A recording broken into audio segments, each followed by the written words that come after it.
मंडळी, सत्तेची खुर्ची ही शक्ती, प्रभाव आणि जबाबदारीचं प्रतीक असते. खुर्चीत सन्मान आहे, खुर्चीत प्रभाव आहे. ती सत्तेच्या सामर्थ्याची, न्यायाची आणि नेतृत्वाची खूण असते. त्यामुळे तिला नेहमीच एक पवित्र स्थान मिळालं. ते एका व्यक्तीला सामान्य माणसापासून वेगळं करते. प्राचीन इजिप्तमधल्या फारोच्या सिंहासनापासून ते मध्ययुगातल्या राजसिंहासनापर्यंत ती नेहमीच शक्ती आणि वैभवाचं प्रतीक राहिली. सत्तेच्या खुर्चीत बसलेल्यांच्या हातात अनेकांचं आयुष्य बदलण्याची शक्ती असते. ती जशी अधिकार देते तशी ती जबाबदारीही देते. ती त्या व्यक्तीच्या चारित्र्याची आणि नैतिकतेची परीक्षाही घेते. ती नेहमीच माणसाच्या महत्वाकांक्षेचं आणि त्याच्या कर्तृत्वाचं प्रतीक राहिली आहे. खुर्ची व्यक्तीला उंचावर नेऊ शकते किंवा खालीही खेचू शकते, कारण सत्तेच्या खुर्चीत गरमीही असते. तिच्यात एक नशाही असते. ती जेवढी मखमली तेवढीच ती काटेरीही असते. ती मिळवणं जेवढं कठीण त्यापेक्षा ती टिकवणं जास्त अवघड. खुर्चीचा हा महिमा आज सगळा सांगण्याचं कारण आहे. राज्यातल्या काही लोकांची खुर्ची आज धोक्यात आली आहे. त्याला कारण आहे त्यांची जीभ आणि त्यांचे कारनामे. जे संकेत मिळत आहेत त्यानुसार या मंडळींनी आता बॅग पॅक करायची वेळ आली. कारण राज्याचे मुख्यमंत्री आता इनफ इज इनफच्या भूमिकेत ॲक्शन मोडवर आल्याची चर्चा आहे. नो नॉनसेन्स ही फडणवीसांच्या कामाची पद्धत आहे. कॅप्टन झाल्याबरोबर टीमला 100 दिवसाचं टार्गेट त्यांनी दिलं. परफॉर्मन्सवर भर दिला, पण तो नापासांना किती ग्रेस मार्क देऊन वाचवायचं हा त्यांच्या पुढचा प्रश्न आहे. त्यातच खुर्चीच्या नशेत बेधुंद झालेल्या काही लोकांमुळे सरकारची प्रतिमा मलिन होतीये. त्यामुळे अशा वाचाळवीर आणि करामती लोकप्रतिनिधी आणि मंत्र्यांना घरचा रस्ता दाखवला जाऊ शकतो असं कळतंय. आपल्याकडे एक म्हण आहे, भाकरी फिरवली नाही तर ती करपते. ती बेताल, वाचाळ आणि करामती लोकांमुळे करपू नये म्हणून मुख्यमंत्र्यांनी भाकरी फिरवायला घेतल्याची राजकीय वर्तुळात चर्चा आहे. संघ विचाराच्या तरुण भारतमध्ये आलेल्या खरमरीत लेख हाच याचा खरं तर सिग्नल होता. त्यानंतर राजकीय पटलावर ज्या गाठीभेटी सुरू झाल्यात, ज्या बैठका सुरू आहेत, त्या भाकरी फिरवण्याची प्रक्रिया मानली जाते. त्यामुळे वादग्रस्तांचं काउंटडाऊन सुरू झालंय का? दरारा दाखवण्याची हीच वेळ आहे का? मुख्यमंत्री फडणवीस काय म्हणतात, मी शिवाचा भक्त आहे. हलाहल पचवू शकतो, पण त्याचीही एक सीमा आहे. ती ओलांडली जात असल्यानं फडणवीसांवर तिसरा डोळा उघडण्याची वेळ आली आहे का? काय घडलंय म्हणून ही चर्चा जाणून घेऊ. महाराष्ट्राच्या मंत्रिमंडळात लवकरच फेरबदल. वादग्रस्त आणि अकार्यक्षम मंत्र्यांना नारळ. जनमानसातली प्रतिमा सुधारण्यासाठी कडक निर्णय.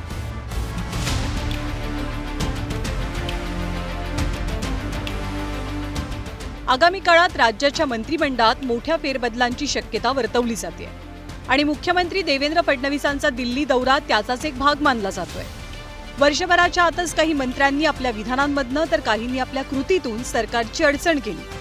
यात प्रामुख्यानं शिंदे आणि अजितदादांच्या पक्षाचे नेते आघाडीवर राहिले. आता आगामी काळातल्या निवडणुकांचा विचार करता सरकारला आपली नीट अँड क्लीन इमेज कटाक्षानं जपायची आहे. म्हणूनच अशा वादग्रस्त मंत्र्यांपायी टीकेचे धनी होण्यापेक्षा त्यांना डच्चू देण्याचा सरकारचा विचार असल्याची सूत्रांची माहिती आहे. आगामी काळात एक्झिट घेणारे मंत्री कोण कोण याची भविष्यवाणी केली आहे खासदार संजय राऊत यांनी. मी गेल्या काही दिवसापासून सांगतो की या मंत्रिमंडळातले 4 मंत्री जाणार आहेत. संजय शिरसाट एक मंत्री आहेत मला वाटतं. त्यानंतर माणिक कोकाटे,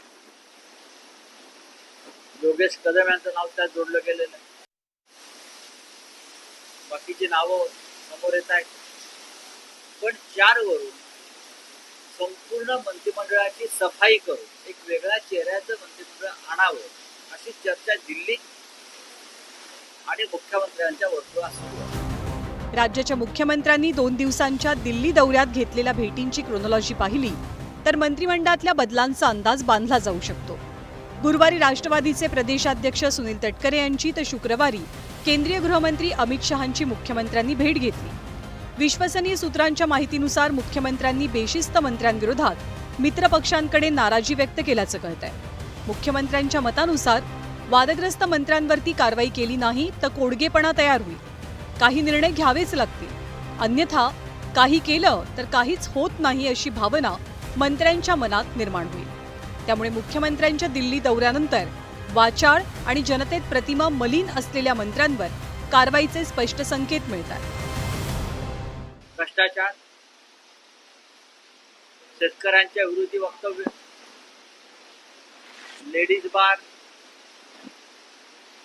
घोटाळे,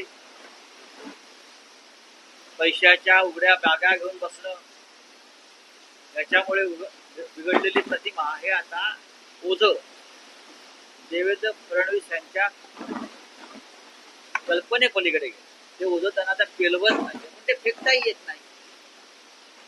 खरं म्हणजे ज्यांचं 137चं संख्याबळ आहे त्यांना अशा प्रकारे ओझ्यानं वाकून जायची गरज नाही. ज्या मंत्र्यांमुळे सरकारला सातत्यानं टीकेचे धनी व्हावं लागलंय अशा नेत्यांचं त्रयस्थ संस्थेच्या माध्यमातून रिपोर्ट कार्ड तयार होणार असल्याची खात्रीलायक सूत्रांची माहिती आहे. ज्यात ग्रामविकास मंत्री जयकुमार गोरे, जलसंपदा मंत्री राधाकृष्ण विखे पाटील, सामाजिक न्याय मंत्री संजय शिरसाट, जलसंधारण मंत्री संजय राठोड, कृषी मंत्री माणिकराव कोकाटे यांच्या नावांचा समावेश असल्याची माहिती आहे. आत्ताच्या महायुती सरकारमध्ये भाजपकडे 132 आमदारांचं भक्कम पाठबळ आहे. तुलनेनं सत्तेत वाटेकरी असलेल्या 2 मित्रपक्षांची ताकद कमी आहे.